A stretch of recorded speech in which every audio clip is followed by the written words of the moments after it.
وہ فرشتے جو حساب کتاب کرتے ہیں نا، وہ جب آپ صلی اللہ علیہ وسلم کے پاس آئے اور انہوں نے بولا کہ آپ صلی اللہ علیہ وسلم ہم ہر گناہ اور ہر ثواب، ہر عمل آپ کے بندوں کا لکھتے ہیں، لیکن ہم آنسوؤں کا حساب نہیں کرتے.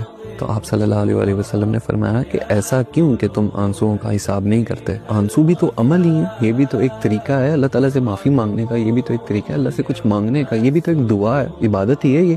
تو فرشتوں نے بولا کہ آپ صلی اللہ علیہ وسلم آنسو جو ہے نا ان کا حساب اتنا بڑا ہے کہ ہمارا سارا حساب کتاب خراب ہو جاتا ہے. کتنا بڑا؟ ایک آنسو کا کتنا ہی حساب ہوگا. بولا کہ ایک آنسو ہے نا اگر انسان کی آنکھوں سے گرے تو اس کا حساب ایسا ہے کہ جہنم کی آگ، جتنی بھی آگ ہے نا، اس پر حرام کر دی جاتی ہے. ہم ایسا حساب نہیں کر سکتے. یہ حساب کتاب کرنے کے لیے اللہ تعالیٰ کا ایک اور نظام ہے، یہ ہم نہیں کر سکتے. اتنا مشکل حساب ہے ایک آنسو کا کہ ہم یہ کر ہی نہیں سکتے.